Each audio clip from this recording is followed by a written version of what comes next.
Yes! Hello, everyone, and welcome to the Hey Qween After Show. Look at her, where we take our queen of the day and we have them play our favorite game where they look at some of their favorite or maybe not so favorite queens and spill a little tea, mop a little shade, or whatever. Today, our guest is, of course, the lovely Delta Work. Hello. Yeah. If you have not seen Delta's main interview with us, of course, click the link at the end of this clip and you'll get back for all the lovely tea that you just spilled. My nipples aren't popping out, are they? In a perfect way. Okay. Of course, Lady Red is still with us. Hello, African Voodoo Priestess. Honey. Oh, thank you for that. Thank you. All right, so we're going to just show you a couple of queens, Okay. whether you know them or not, but you know their work and you've met them or not met them, but we want to see what you think. Okay. We're going to start off with some of the top 4 from season 7. Okay. Look at her! Miss Violet Chachki. Oh. Give it a fan. Huh? Here's the shade fan if you need it. No, this is the thing. You know when someone's fanning themselves and not snapping the fan, it might be deep. I like to say, the thing is, here's the thing. Even after being, on the show, I'm still a fan of the show. So you watch the show like anybody at home who knows nothing about the show.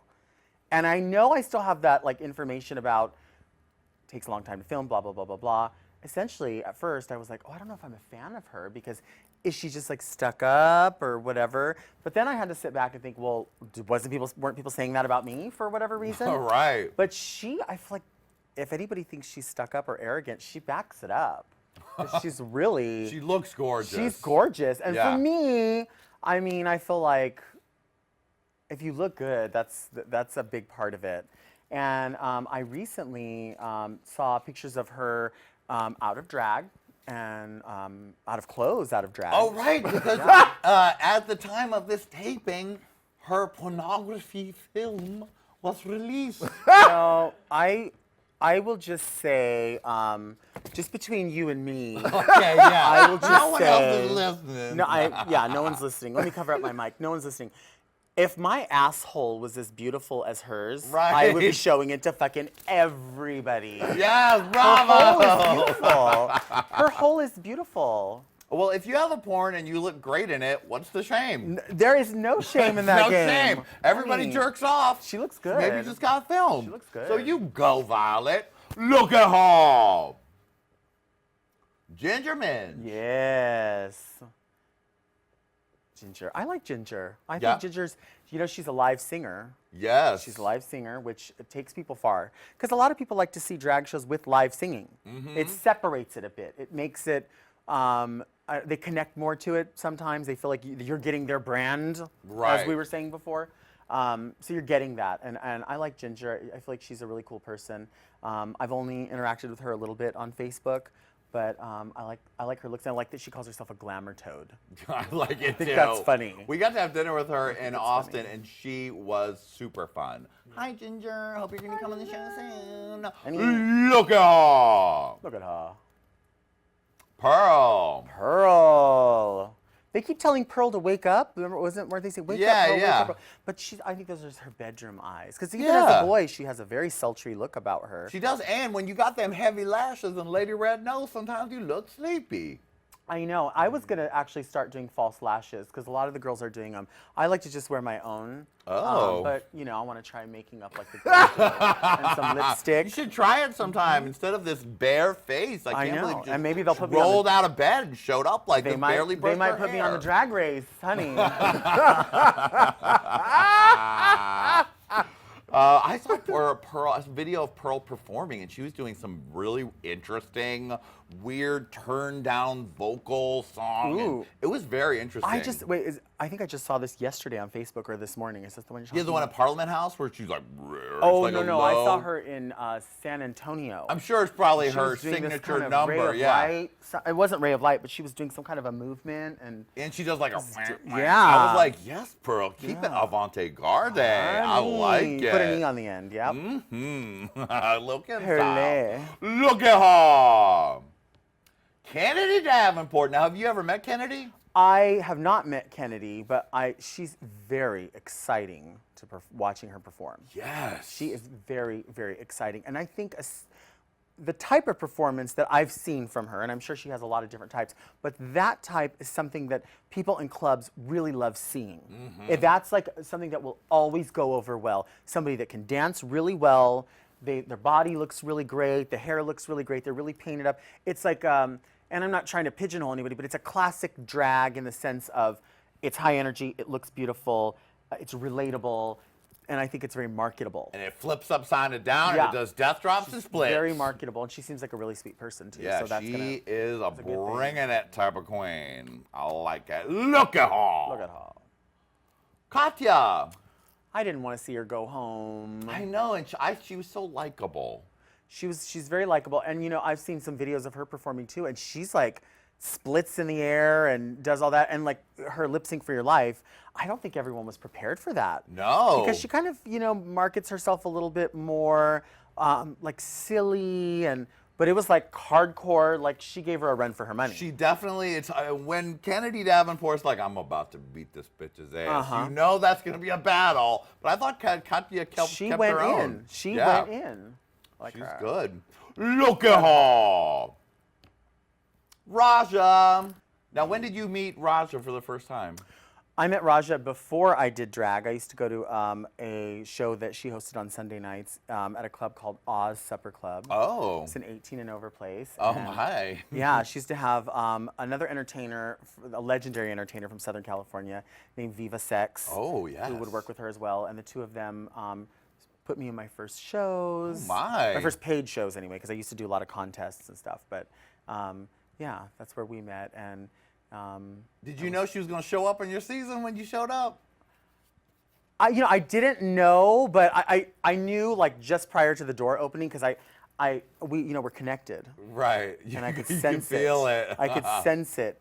But I honestly, I didn't. I think the only giveaway on my season was that, you know, you have to do a psychological evaluation. A psychological evaluation, so in case you've had a psychological change in your life. And so they have you separated from the other people that have an appointment at the same time with the doctor. And there was somebody with me, and I was like, try to keep your eye out, see who else it is, so we can figure out who might be coming, and we couldn't figure it out. All we heard was a black girl. Okay. I think it was Shangela, maybe. Oh, all right then. Look at her. Manila.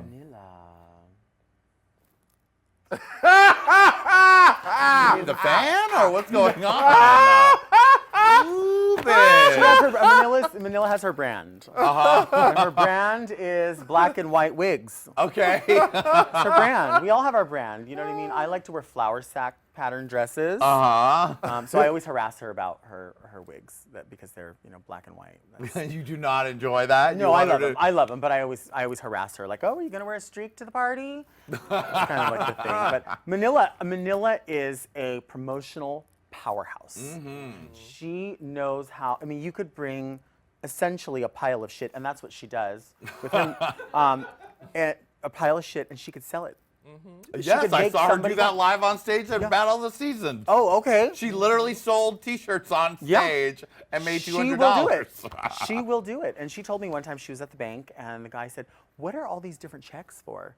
And she straight up said to the guy, "These are for T-shirts with my face on them. These are for people buying my music.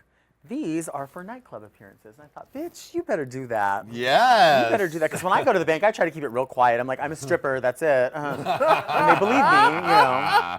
They know. They can see it. They can tell. You can see it. Look at her. Ooh. The beauty and grace of Miss So Carmen sexy. Carrera. So sexy and so beautiful. You know, I'm proud of her. You know, the journey. I'm not on that journey. Yes. I don't know that journey. It's a different thing. But I do know that everybody wants to be valued, and I do know that if you're in that journey, you want to be referenced as a woman because she's a woman. Yes. And so I think when you're paving a road, it's going to be bumpy. And she's had her bumps along the way. She certainly did. And as we all have. Yeah. And I feel like it's not easy to forget things that happen. Right.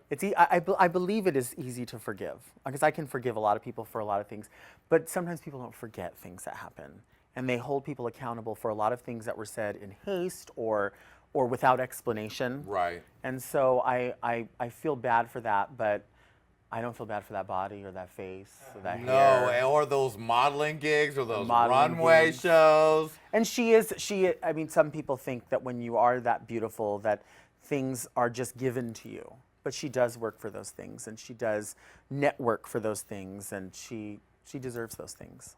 Bravo. One last queen. Look at her. Your gal Detox. We are very, very connected. Yes. We are very connected. We celebrate birthdays together. We do a lot of fun things together. We've traveled a bit together, and we like spending quiet time together, if that makes sense. Yeah. So there was, like last Gay Pride, we rented a house in Palm Springs, and with all the stuff there was to do, it was just a bunch of us just hung out, barbecued at the house, watched TV, and it's those times where you realize that you enjoy somebody not just at the show, but you really, you're gonna know that person forever. Right. You know what I mean? And I know that, especially with her, like with all of our circle of friends that have been on Drag Race, there's just some people that are more popular than others. That's just the way it is. Yeah. It doesn't mean that you're valuable or less valuable. It just means that we know that she belongs to the world. Yeah. We all do a little bit, but she belongs to the world because people just love her. She's animated, she's colorful.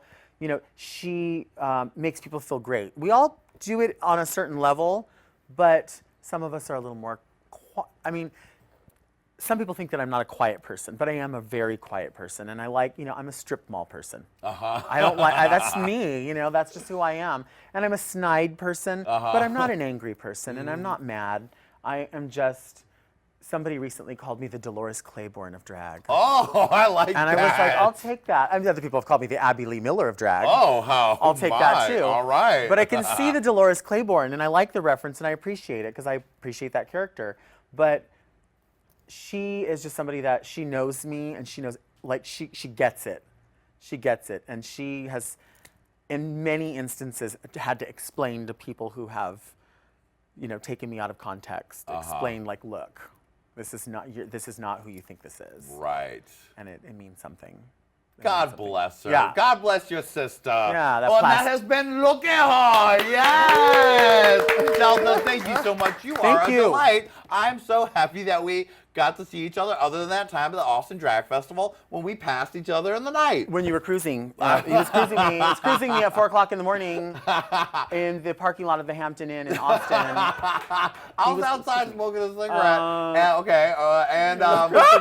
saw a person pass by, stern looking, and then I saw them when they passed by again, and then I tweeted, and then I saw by a happenstance at that moment that Delta Work followed me on Twitter. And so then I tweeted, I was like, was that just you? And that's why I did that. I was like, was that Jonny McGovern right now? Because it was like 2:30 in the morning. It was outside 4 in the morning, Inn. and he had these condoms that he was waiting at. He was like, room 104? And I was like, room 104, but no condoms, So then I had to follow him, and I clicked on media to see if he had any nudes. And that's why I essentially showed up here today, because I saw the news. Hooray! I saw the news. Thank you, Delta. Such a delight. Thank you. Thank you, Lady Red. And thank all of you. If you haven't caught Delta's full interview, make sure to click the link at the end of the episode and look at it. All right, darling. Goodbye. Woo!